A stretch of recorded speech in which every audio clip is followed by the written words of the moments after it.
this episode, we look at the riot that happened in London's Hyde Park in October 1994 after a demonstration against the Criminal Justice Bill, otherwise known as the Great Krusty Riot. I got hit over the head with a truncheon, got kicked in the guts and nearly kicked in the face. They were pushed back by the police into the park, and then they hunted them in the park with the horses. To me, there's two types of Krusty. There's Krusty the Clown from The Simpsons, and there's Krusties the Clowns in their white dreadlocks and dirty pyjamas, driving around in ex-army vehicles paid for by Daddy.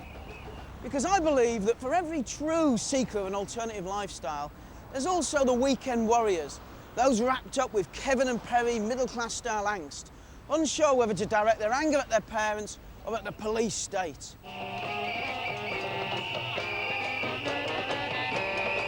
Despite my contempt for the weird mix of plummy accents and scum-of-the-earth fashions, even I'll set aside my prejudices to applaud the folk that had a crack at confronting the Criminal Justice Bill.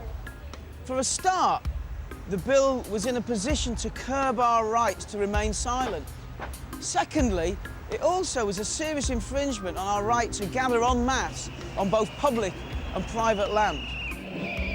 It gets worse, because the police will be able to ban any gatherings they seriously believed might cause a threat to public order.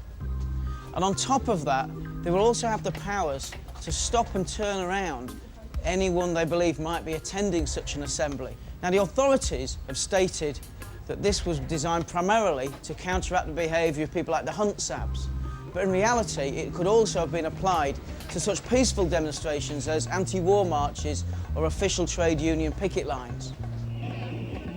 There were an estimated 20,000 people on the march, making it the largest gathering of alternative lifestyle seekers the country had ever seen. The usual signs of crusty activity were there: comedians in costumes, bicycles and beards, and in a bold development on the dogs on strings style, goats on leads. That bill brought a lot of different groups of people together who were politically aware. And it's very easy to say, oh, they're crusties, they wore silly jumpers. These people knew what they were talking about. You know, just to say that they've got a silly jumper doesn't mean that they haven't got a right to stand up for what they believe in. Until then, the Crusties had been a more or less peaceful group, happy to drink cider, beg for small change, and dance in fields. But on this day, they transformed themselves into a slick fighting force that was involved in a full-scale riot with the police. For over 4 hours, there were repeated clashes between the two sides in and around Hyde Park. But why did the Crusties turn violent? And how did a peaceful demo end in a riot that shut down central London and humiliated the police? Richard Cullen was in charge of policing the whole demonstration. He'd been on duty at the poll tax riot 4 years earlier when the police had been critically unprepared for the violence that had erupted, and he was determined for this not to go the same way. We policed the event quite heavily, just under 3,000 officers.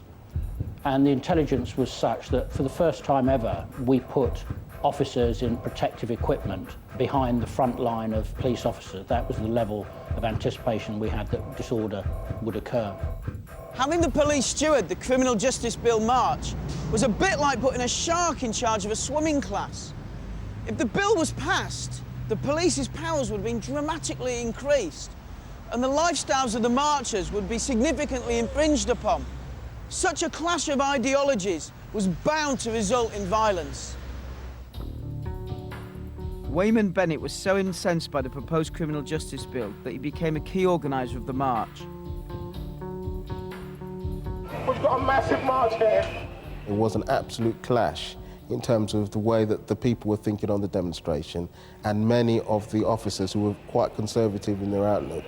I can remember walking along with the chief inspector, and they really didn't like the young people. They really didn't like them at all. They didn't like how they dressed, they didn't like how they talked, they didn't like them having fun, they just didn't like them. You have to remember, the police that we had then, their early experience was the miners' strike. You see a demonstration, you don't identify with it, all right? You beat it up. Don't get fucking boisterous!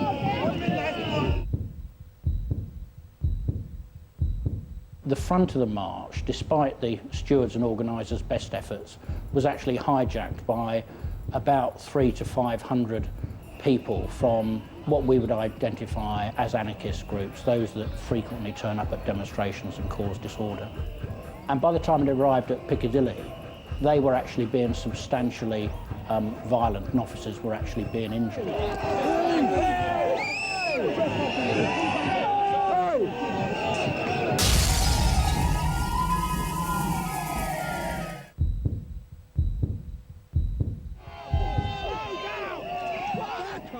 Minor disturbances in Piccadilly escalated into major confrontations when police started to strike at the heart of crusty culture, their beloved sound systems.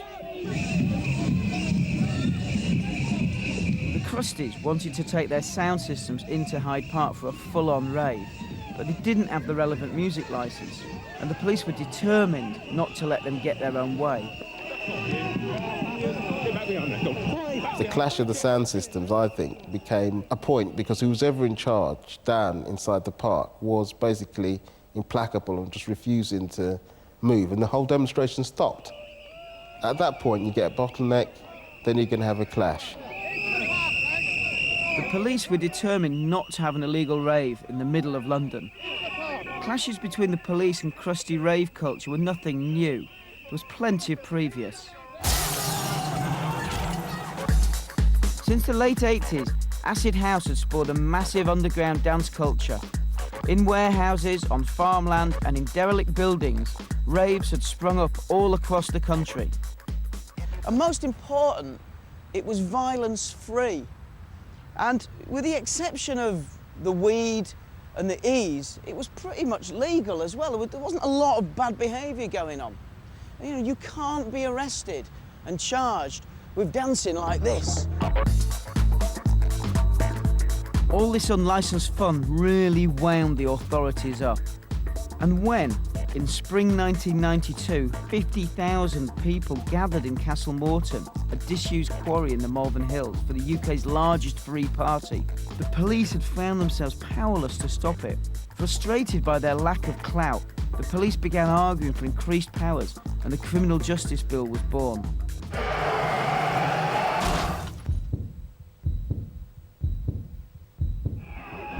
Back at the demo, the police decided to stop the sound system entering the park by putting vans across Park Lane.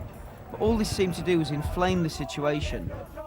The minute that they change, they morph from being ordinary policemen who are, you know, have a bit of a smile on the face, to these, like, shield-bashing monsters that won't talk to you, and all they want to do is, like, have a go. That is when they've decided, oh, now we're going to have a riot.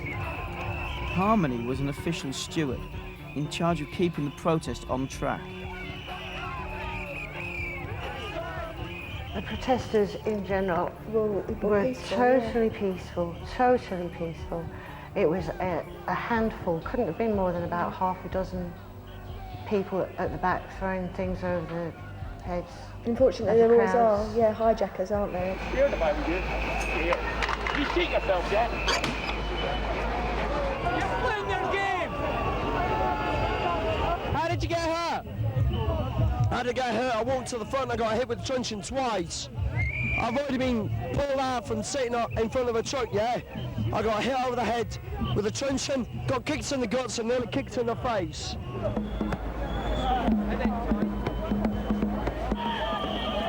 Tensions were rising, and eventually Chief Inspector Richard Cullen backed down and allowed the sound systems to enter the park. We withdrew police officers and allowed the sound systems through to try and dissipate the disorder and to calm things down. If at the end of the day there was going to be disorder, then we'd prefer the sound systems to go in the park and we'd deal with a rave, we'd deal with any illegal encampment that occurred in our own time. But the agreement was they would turn off. But surprise, surprise, the crusties didn't turn off the music, and within an hour, the park had turned into a battleground, as protesters and mounted police repeatedly clashed.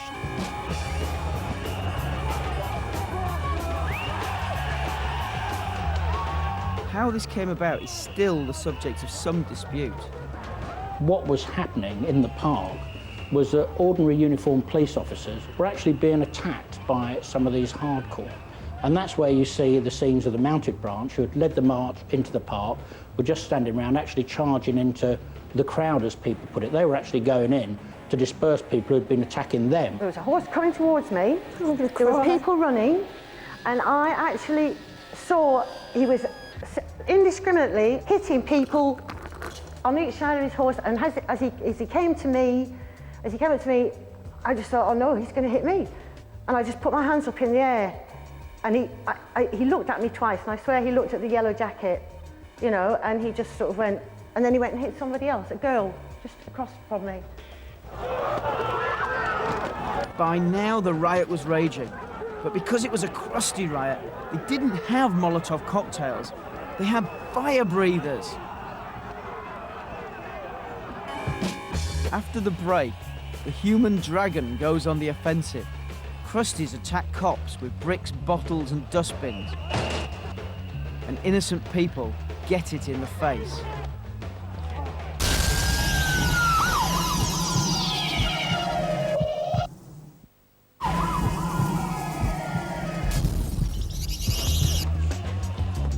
Coming up, major mayhem in Hyde Park as crusties and police clash in a riot against the criminal justice bill.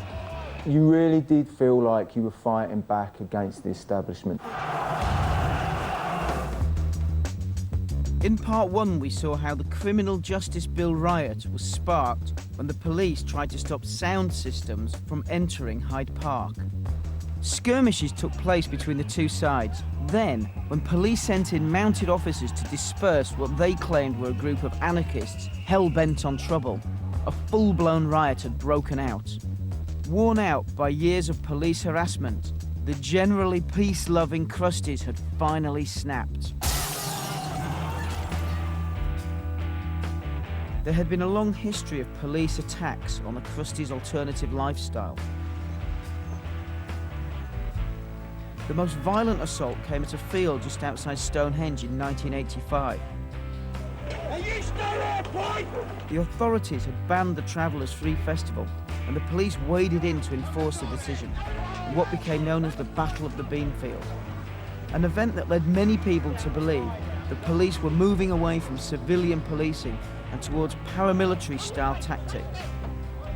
Kim Sabido is a former ITN war reporter who was shocked by what he saw. All I saw was an extremely psyched up, hyped up police force, dressed in full riot gear, marching upon a group of unarmed civilians. I saw a woman with a baby in her arms being dragged by her hair through the door of a van by a police officer. That was not the actions of a civilian police force in the United Kingdom. In 1994, almost 10 years after the conflict at Stonehenge, the crusties were once again being attacked by the police, but this time they were fighting back. Imagine the situation. You're an innocent protester who's come out for a quiet march through London. One minute you're waving your banner about, next minute you're here in Hyde Park, and you're sandwiched between an array of revoltingly dressed crusties chucking rocks, and on the other hand, huge, fearsome forces of oppression, the police, bearing down on you on your racehorses, whacking people with truncheons and just driving through. It must have been absolutely terrifying, because it wasn't just crusties and police. There were lots of other demonstrators here to express their opinion who got caught up in the whole melee. I saw a girl who'd just been run over by one of the police riot vans. So I went towards this girl, and a couple of dozen riot police came from behind me. One of them started hitting me with his baton. My legs just completely turned to jelly, and I just kind of collapsed on the floor. People were trying to run away from the horses to get out the park, and then they were being charged, told to get back inside the park where they were being chased by horses. So this was kind of like, with what's going on here, we're just being attacked and beaten up. They have these barriers, these metal grid barriers on either side of the road. And my legs got stuck in them as I was trying to get away. And this lady policeman came up to me, and she had a truncheon kind of there, and I went, I'm trying to get out, I'm stuck, I'm trying. She went, move, and I was like, I'm trying.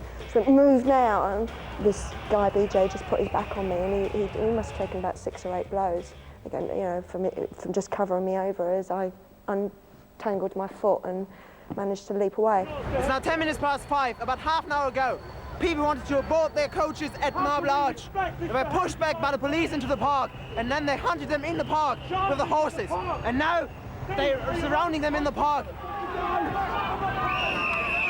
Mounted police inside the park had forced the Crusties to flee to the perimeter, but there they were stopped from going any further by a fence, and beyond that by a line of riot police.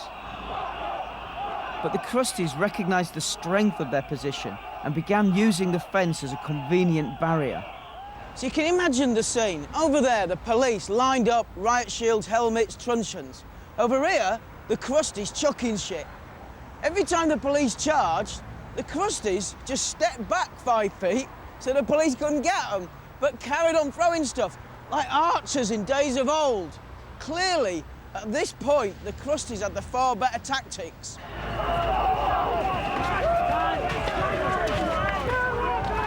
But within the crowd, there was an ethical split. There were those, the vast majority, who just wanted to partake in non-violent action, demonstration. And they were known as the fluffies.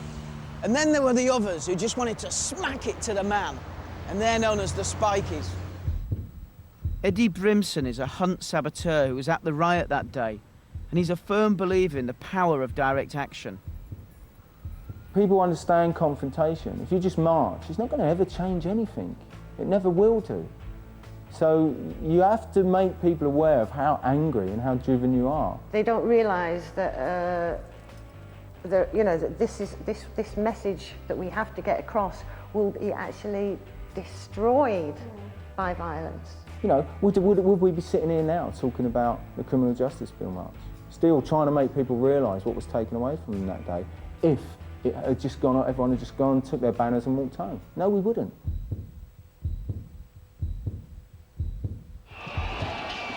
By now the spikies, spurred on by their fire breather, had the upper hand. For the next 2 hours, the police repeated their ill-conceived tactic of charging the park's fence, and the spikies beat them back time and time again.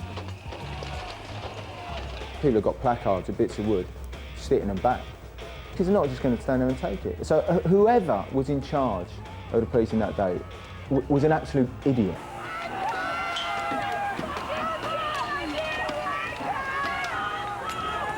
There was no need for this disorder. The disorder was provoked by that group of people who always come on these demonstrations, who seek to confront police, who actually are anarchists and actually aren't interested in the rule of law. We knew from what we were being told by the helicopter and by police officers who were there that actually they were armed with bricks and with staves, and in fact one police officer was knocked unconscious with a scaffolding pole just outside the park, and another officer had their leg broken. Tory boot boy, fascist pig!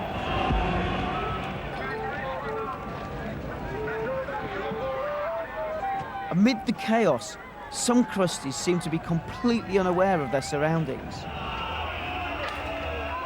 I'm a non-violent protester, but I turned around and looked at everything that was going on, and at that point I just felt so angry and sickened. I'm not surprised at this point that people turn around and smash up windows through pure frustration of seeing the police act in such a wild way. Fuck up! Fuck up! You! Fuck up! You! Fuck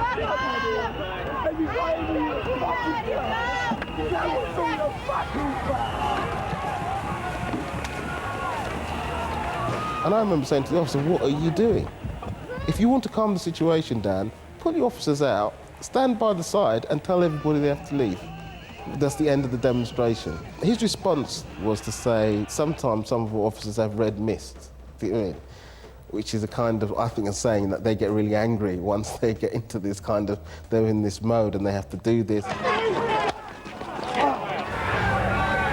The buzz from it was unbelievable, because you really did feel like you were fighting back against the establishment. These rows of people coming steaming across at the road at you, and you thought, we're not going to take this.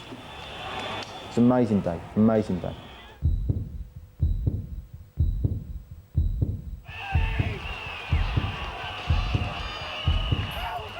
And all of a sudden, the numbers change. You're outnumbered, and it's getting dark, and the police start then to get the upper hand. And it's knowing when the right time is to leave and say your goodbyes. After all the peaceful demonstrators had left the park, we actually put in a plan that we already had to clear the park, and the demonstrators were pushed up towards Marble Arch and then actually dispersed. A few, and it was no more than a few, got into Oxford Street, put in some windows and looted a couple of small shops. I know people who were herded up into Oxford Street after the demo, the people who were stupid enough not to leave or realised it was time to leave, who got a real good hiding off the police. And I think you'll be very surprised if you can find any footage of how the police had their payback up in Oxford Street.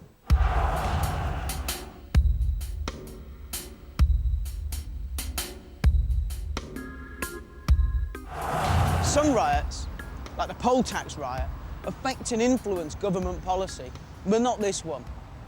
By the end of 1994, the Tory government had passed the Criminal Justice Act, and whether we knew it or not, each and every one of us had had a tiny bit of our civil liberties wrestled away from us.